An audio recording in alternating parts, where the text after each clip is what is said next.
You have 90 seconds to decide whether you believe me, officer, because after that, somebody at St. Catherine may not have 90 seconds left.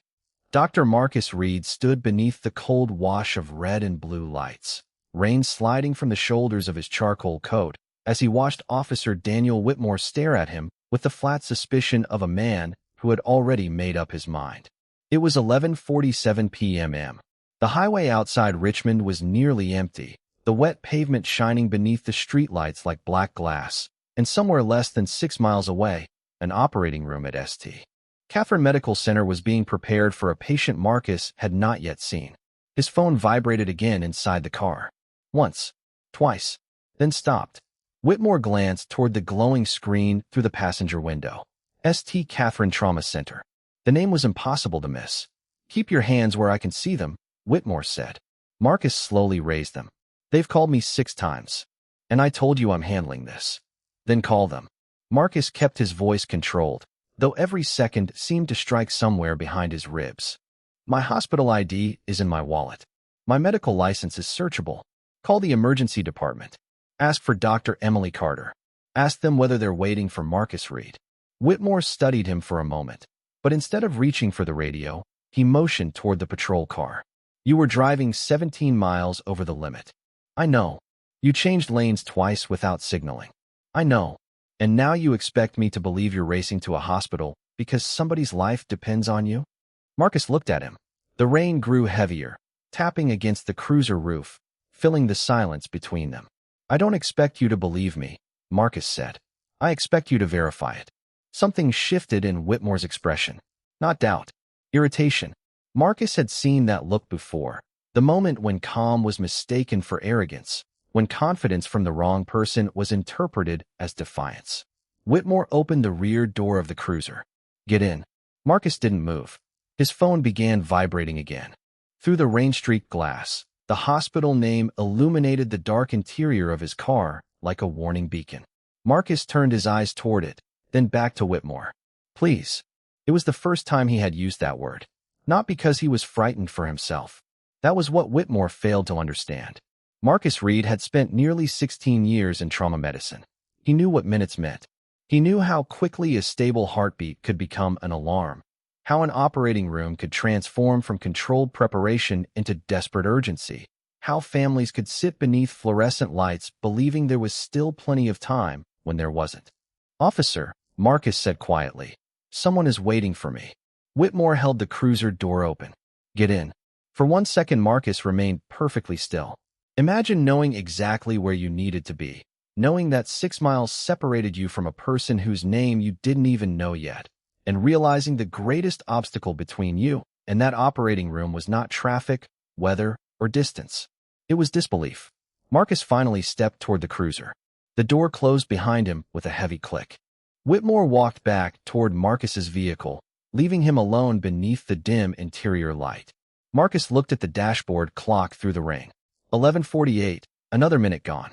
Then the police radio crackled. Static filled the night before a dispatcher's voice broke through, sharper than before. "Unit 12, respond. Priority medical verification from St. Catherine Medical Center. They're attempting to locate an emergency trauma surgeon currently en route." Whitmore stopped walking. Marcus slowly lifted his eyes. The dispatcher continued. "Doctor's name is Marcus Reed." For the first time that night, Officer Daniel Whitmore turned toward the man sitting in the back of his cruiser without suspicion in his face. But Marcus wasn't smiling. He wasn't celebrating. He simply looked at the clock, because somewhere inside St. Catherine, another clock was already running. 17 minutes earlier, Marcus Reed had been standing in the quiet kitchen of his townhouse, staring at a cup of coffee he was too tired to finish. His shift at St. Catherine Medical Center had ended less than 2 hours before, and for the first time all day, the world around him was still. His white coat hung over the back of a chair. His keys rested beside the sink. Outside, rain traced thin silver lines across the windows while the digital clock above the stove changed to 11:30 p.m. Marcus had spent nearly 14 hours beneath fluorescent hospital lights, moving from one emergency to another, and every muscle in his body was asking for sleep. Then his phone rang. He recognized the hospital number immediately.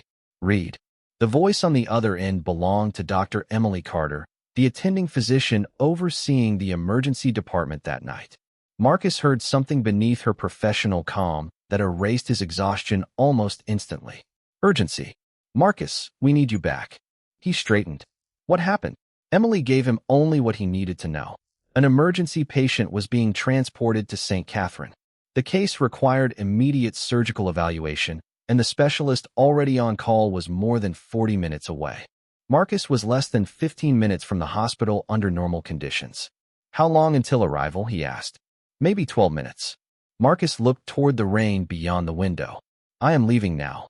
There was no dramatic goodbye. No hesitation. That was the strange thing about emergencies. From the outside, people imagined shouting, panic, frantic movement. Marcus had learned that the moments carrying the greatest consequences were often quieter than that. A phone call, a set of keys lifted from a counter, a door closing, a clock beginning to matter. By 11:32, Marcus was backing out of his driveway.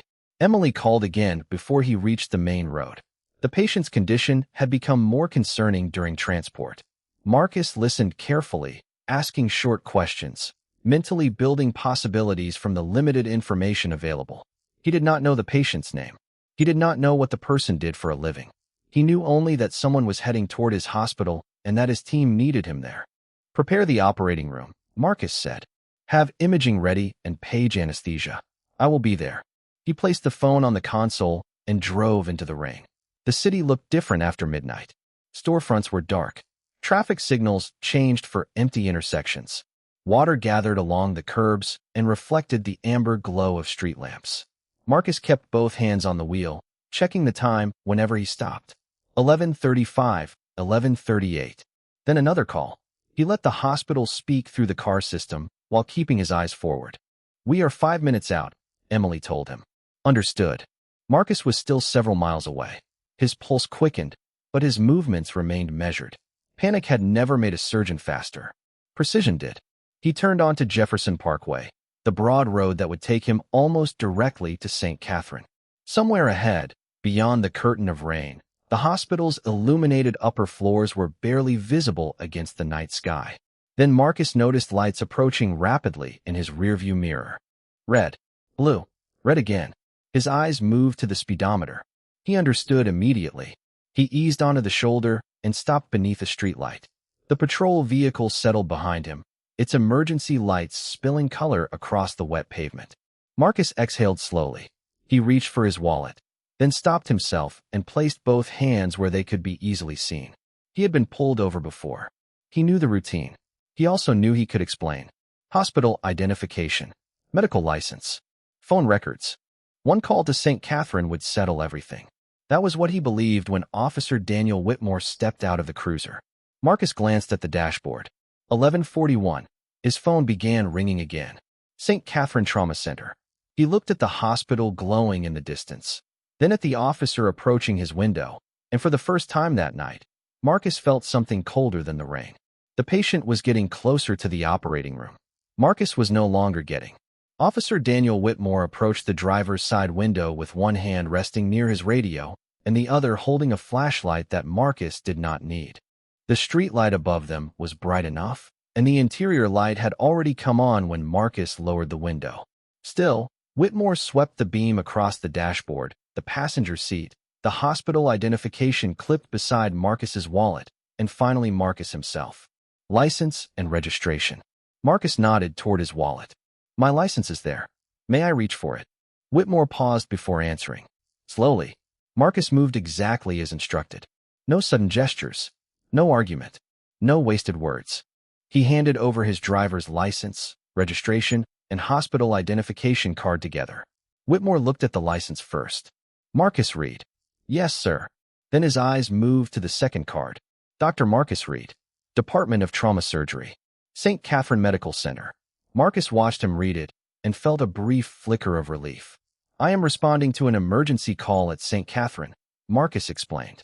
They have a patient arriving now. You can call the emergency department and verify everything. Whitmore looked toward the distant hospital, then back at Marcus. You were speeding. Yes, I was. The answer seemed to surprise him. 17 miles per hour over the posted limit. I understand. So you admit it. I am not disputing why you stopped me. Marcus pointed carefully toward the phone resting on the center console. I am asking you to verify why I was driving there. The screen illuminated again. St. Catherine Trauma Center. Whitmore saw it. Marcus knew he saw it because his eyes remained on the phone for several seconds. But instead of answering the obvious question, Whitmore asked another one. Is this vehicle registered to you? Marcus felt something inside him tighten. Yes. Where are you coming from? My home. Where is that? Marcus answered. Whitmore looked at the registration already in his hand, where the same address was printed clearly.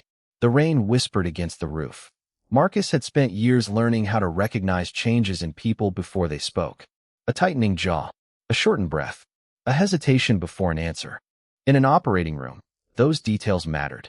Here, they told him something equally important. This was no longer only about a traffic violation. Whitmore had started building a story, and every answer Marcus gave was being measured against whatever that story had become. Step out of the vehicle, Whitmore said.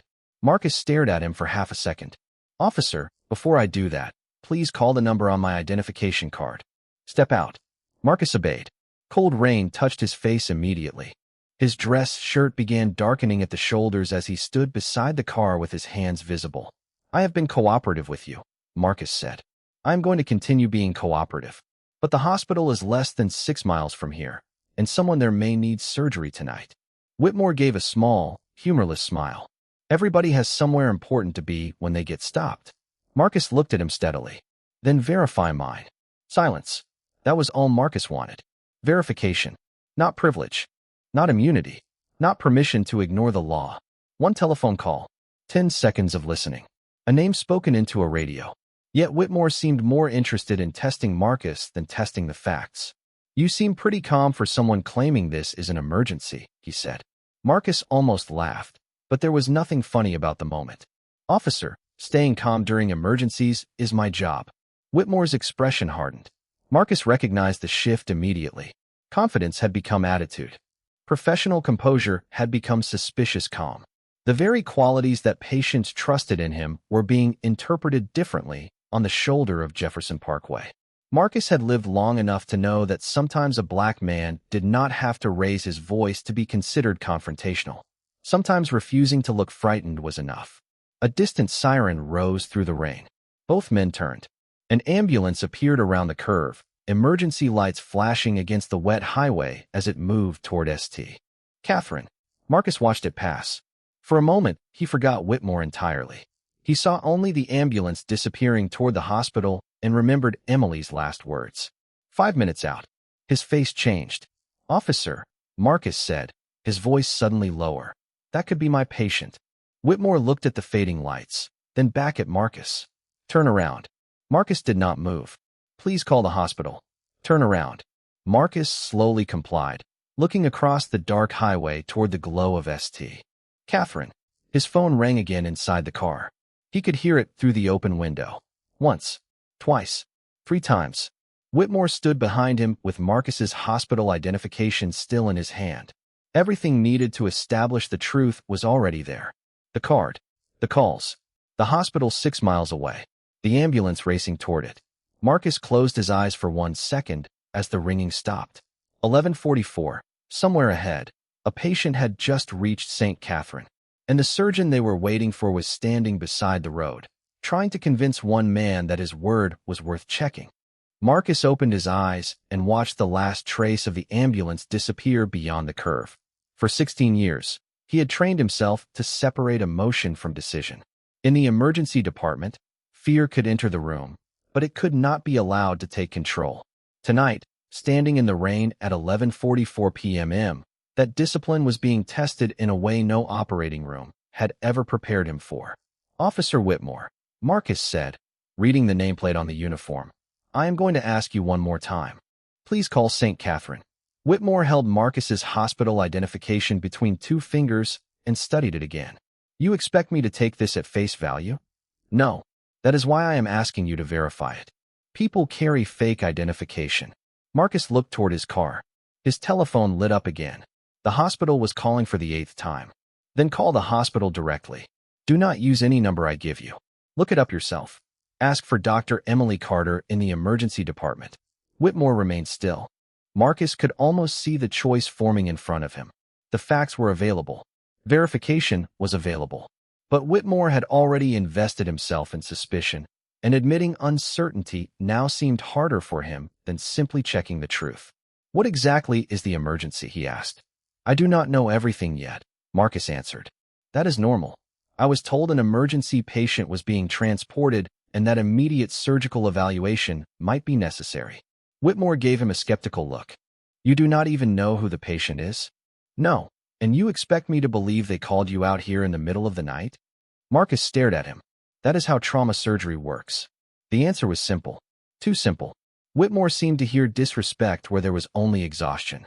"Watch your tone." Marcus inhaled slowly through his nose. Rainwater ran along his forehead and down the side of his face. "My tone is not the emergency." Whitmore's expression tightened. "Your behavior is becoming one." There it was. The transformation Marcus had been trying to prevent. A request had become an argument. Calm had become attitude. Urgency had become suspicious behavior. Marcus lowered his voice rather than raising it. "I have followed every instruction you have given me. I gave you my driver's license. I gave you my registration. I gave you my hospital identification. I admitted I was speeding. I told you where I was going. I gave you the name of the physician who can confirm it. What exactly are you still trying to determine?" For a moment, only the rain answered. Whitmore looked at Marcus, then toward the car, where the telephone continued glowing against the dark interior. "St. Catherine Trauma Center." The words vanished when the call ended, only to be replaced by a notification showing multiple missed calls. Whitmore saw that too. "Turn around and place your hands behind your back," he said. Marcus felt his stomach drop. "For what?" "You are being temporarily detained while I sort this out." Marcus looked at the officer as though he had misheard him. "You can sort it out with one telephone call. Turn around." Marcus did not argue again. He turned slowly and complied. There was no struggle, no dramatic confrontation, only the quiet sound of metal closing around his wrists and rain falling onto an empty highway. Somehow, the absence of chaos made the moment feel heavier. Marcus looked toward the distant hospital lights. Less than 6 miles. Under ordinary circumstances, perhaps 8 minutes. Tonight, it might as well have been another state. Whitmore guided him toward the patrol car. "You people always have a story when there are consequences," he muttered. Marcus stopped. Not enough to resist. Just enough to understand what had finally been said aloud. 2 words. "You people." Suddenly, the questions felt different. The disbelief felt different. Even the refusal to make one simple telephone call felt different. Marcus turned his head slightly. "What people, officer?" Whitmore did not answer. He opened the rear door. Marcus looked at him for another second, then lowered himself into the seat. The door closed. Click. The sound was small, almost ordinary, but Marcus felt the weight of it. Through the rain-covered window, he watched Whitmore return to the driver's side of Marcus's car. His telephone illuminated again. St. Catherine. Marcus could not reach it. At the hospital, Dr. Emily Carter stood beneath the bright emergency department lights, staring at her own telephone. No answer. She tried again. Across the room, nurses moved quickly between stations while a clock above the main desk advanced another minute.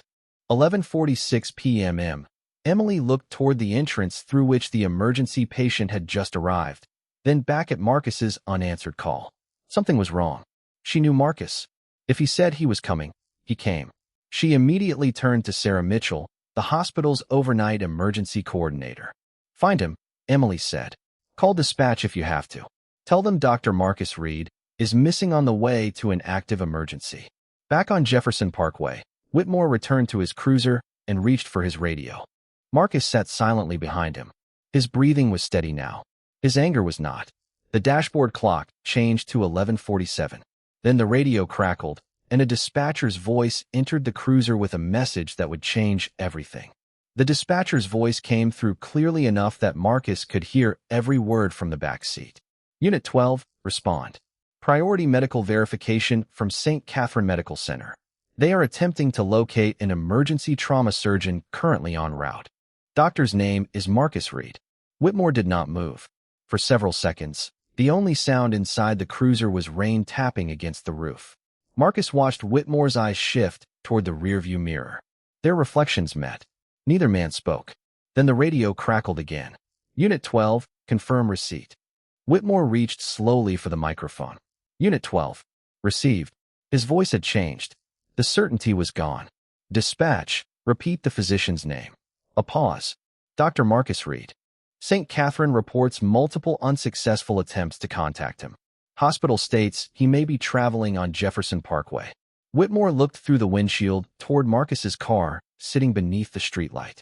The hospital identification card was still in his hand. Dr. Marcus Reed. Department of Trauma Surgery. St. Catherine Medical Center. The same information Marcus had given him minutes earlier.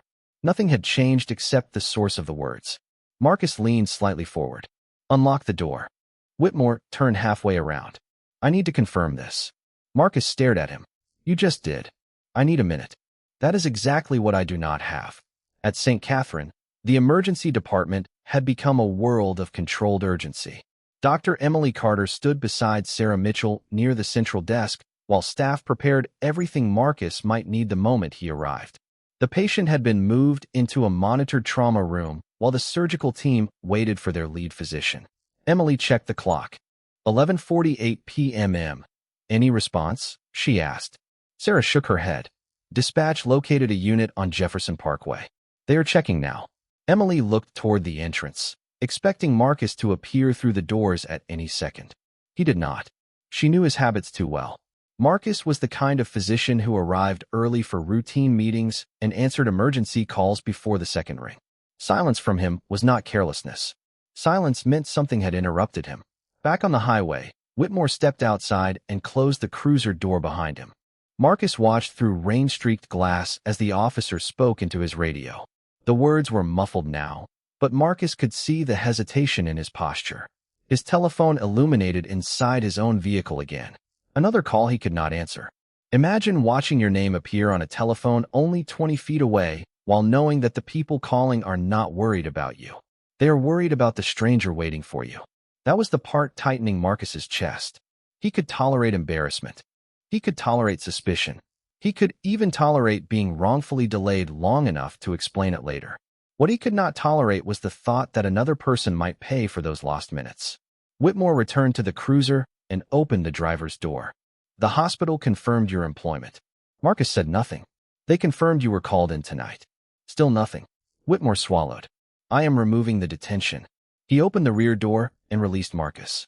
Marcus stepped into the rain and immediately extended his hands so Whitmore could remove the restraints. There was no triumph on his face. No satisfaction. Give me my keys. Dr. Reed. I did not have all the information. Marcus looked directly at him. You had my identification. You had the hospital calling. You had their telephone number. You had my cooperation. What information were you waiting for? Whitmore had no answer. Marcus took his keys and started toward his car. Then the radio sounded again.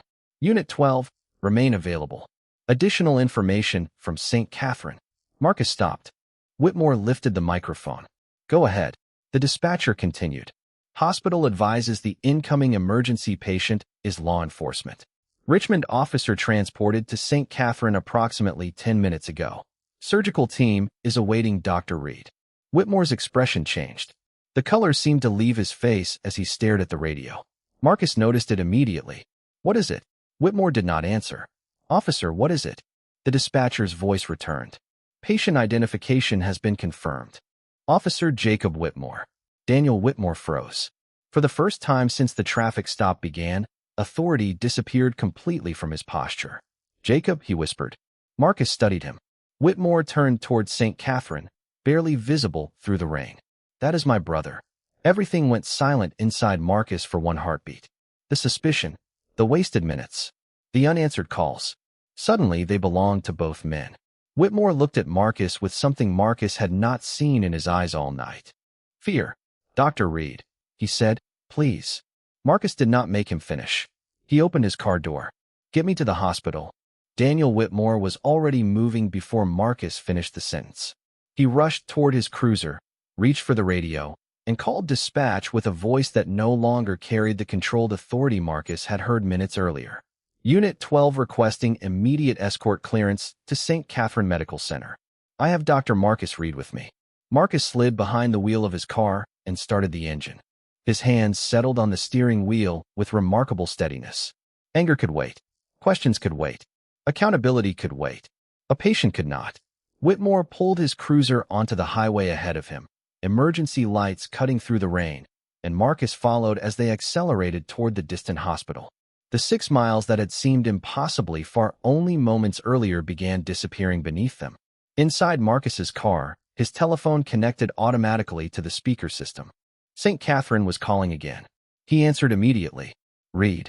Emily's voice came through. "Marcus, where are you?" 3 or 4 minutes out. "Tell me what you have." There was a brief silence, the kind Marcus recognized instantly. Emily was organizing information before giving it to him. "Male police officer. Jacob Whitmore. He arrived several minutes ago. His condition is unstable, and the team believes he may require immediate surgery." Marcus glanced at the police cruiser ahead. Daniel's red and blue lights reflected across the windshield. "I understand. Marcus, are you all right? Dispatch said you were detained." "I am fine. Prepare the operating room. I want anesthesia ready, blood bank notified, and the latest imaging available the second I walk in." Emily did not ask another question. "Done." The call ended. Marcus tightened his grip on the wheel.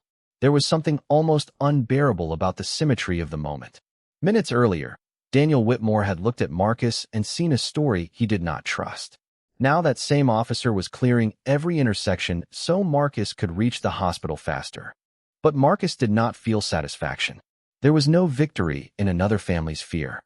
At St. Catherine, Emily stood near the emergency department entrance as Sarah Mitchell coordinated with the surgical staff. The clock above the desk read 11:51 p.m. Every minute had become visible. Every second seemed louder. Daniel reached the hospital first and stopped near the emergency entrance. Marcus pulled in directly behind him. Before Marcus had fully opened his door, Daniel was beside the car. "Dr. Reed." Marcus stepped out. Daniel's face looked completely different beneath the hospital lights. The suspicion was gone. So was the confidence. What remained was a brother. "Is Jacob going to be all right?" he asked. Marcus looked at him for one quiet second. "I have not examined him yet." Daniel swallowed. "Please do everything you can." Marcus's expression did not change. That was always the plan. The words landed harder than anger would have. Marcus turned and walked through the emergency entrance, where Emily was waiting.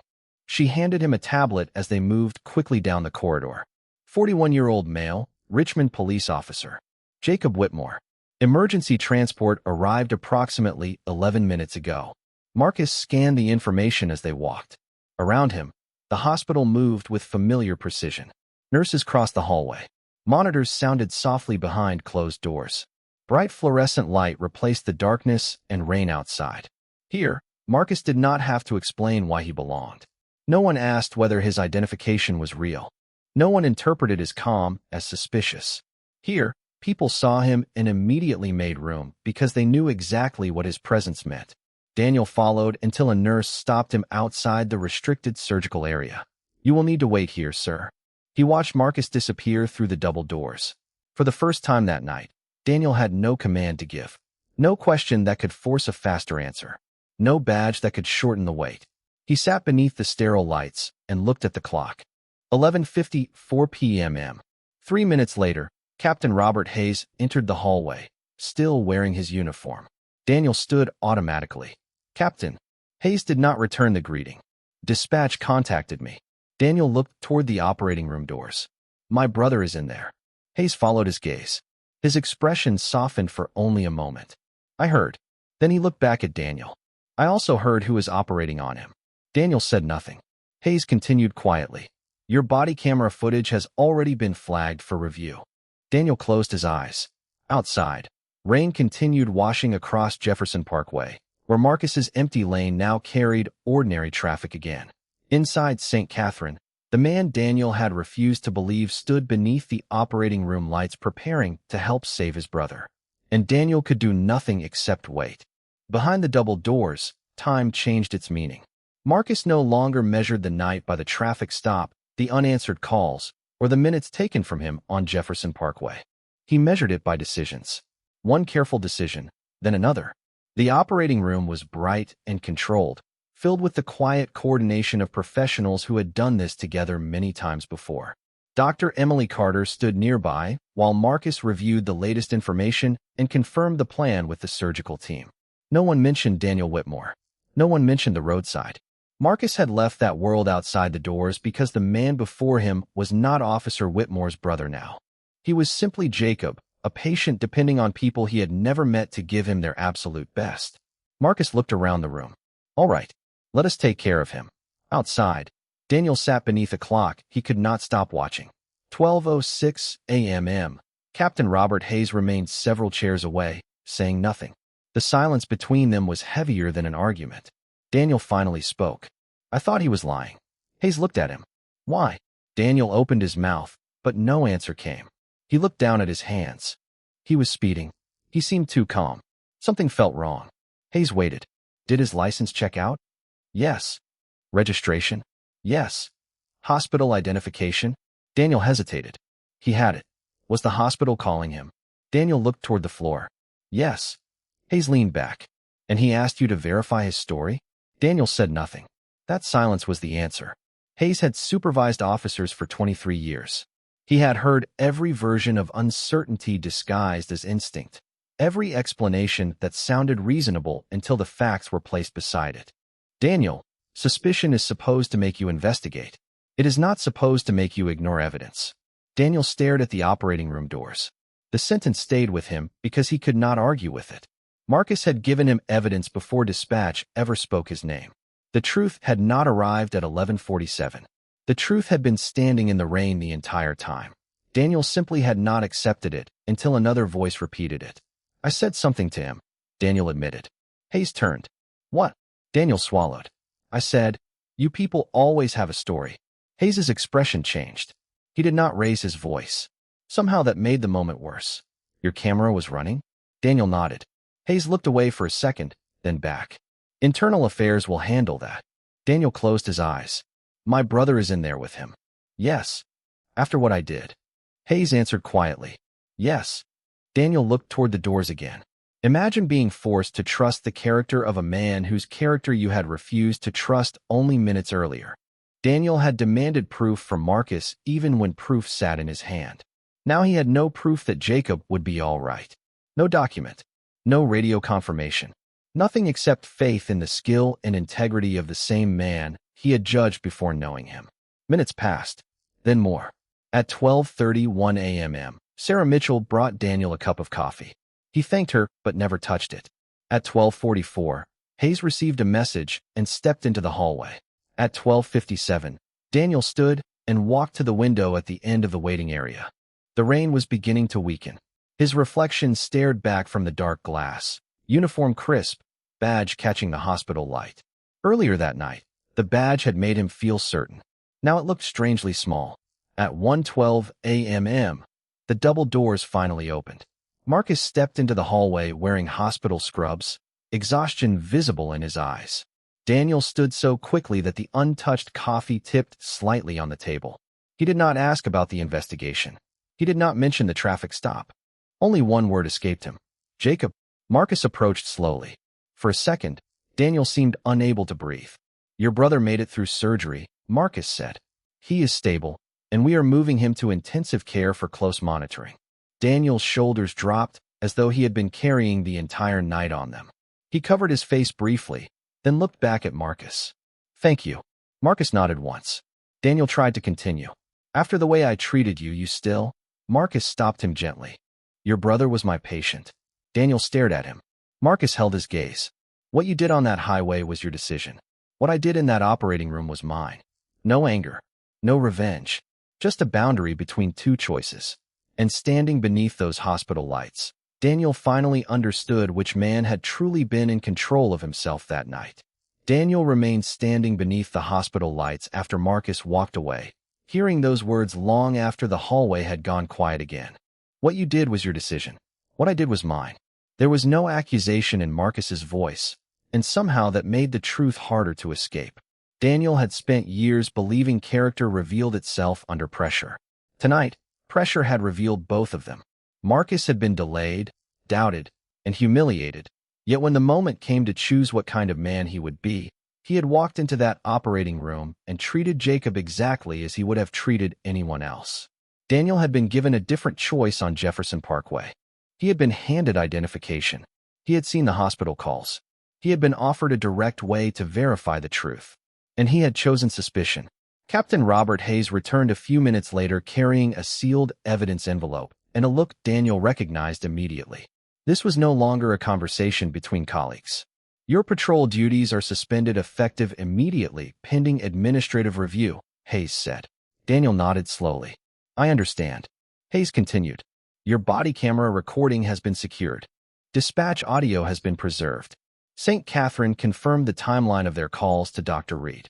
Daniel looked toward the intensive care unit. Can I stay until Jacob wakes up? Hayes studied him for a moment. As his brother, yes.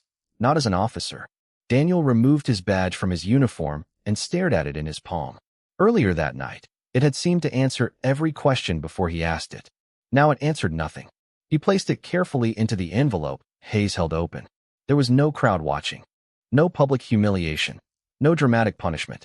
Just accountability arriving quietly, document by document, recording by recording, fact by fact. By sunrise, the rain had stopped.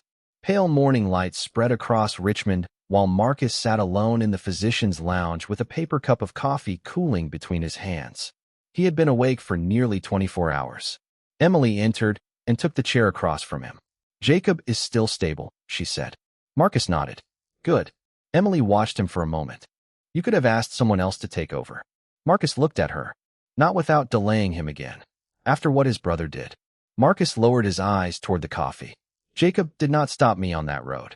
Emily understood. That was Marcus. He refused to let another person's prejudice choose his principles for him. But dignity did not mean silence, and forgiveness was not the same thing as pretending nothing had happened. Later that morning, Marcus met with Captain Hayes and an internal affairs investigator in a private hospital conference room. He told them everything exactly as it had occurred. No exaggeration. No revenge. He described the traffic stop, the repeated hospital calls, the identification Whitmore had examined, the request to verify his credentials, the detention, and the two words that had changed the meaning of the encounter. You people. The investigator listened without interruption. Dr. Reed, what outcome are you looking for? Marcus was silent for several seconds. I want the truth documented, he said. And I want someone to ask why verification only became acceptable after dispatch repeated what I had already said. The investigator nodded. Marcus continued. This cannot become a story about one doctor who happened to have a hospital waiting for him. Most people who are treated unfairly do not have an emergency department calling dispatch to prove who they are. Hayes looked down at the table. That sentence followed him long after the meeting ended. 3 days later, Jacob was awake and improving. Daniel sat beside his hospital bed when Marcus entered for morning rounds. Daniel immediately stood. Marcus checked Jacob's chart, spoke with him about recovery, answered his questions, and treated him with the same patient professionalism he offered everyone else. Only when Marcus turned to leave did Daniel speak. Dr. Reed. Marcus stopped. I owe you more than an apology.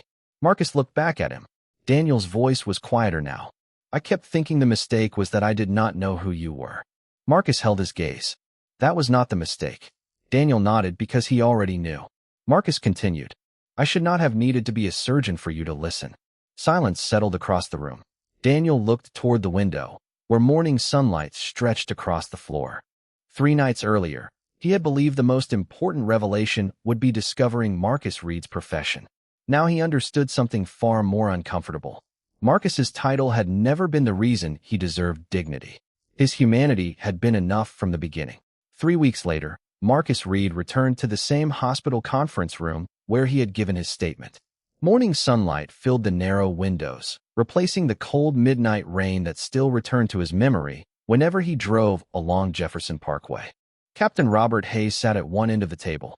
Daniel Whitmore sat at the other, dressed in ordinary clothes instead of a police uniform. His administrative review was still underway, and the department had expanded its investigation after examining the body camera recording, dispatch audio, and the timeline provided by St. Catherine. Marcus took the empty chair across from Daniel. No one spoke for several seconds. Daniel finally broke the silence. I have replayed that night more times than I can count. Marcus watched him without expression. I kept asking myself when I lost control of the situation. Marcus leaned back slightly. You did not lose control. Daniel looked confused. You made choices. The words landed quietly. Hayes remained silent. Daniel looked down at his hands. I saw the hospital identification. I saw the calls. I heard what you were telling me. But I had already decided something was wrong before I checked whether I was right. Marcus nodded once. That is the part you need to remember. Daniel looked up.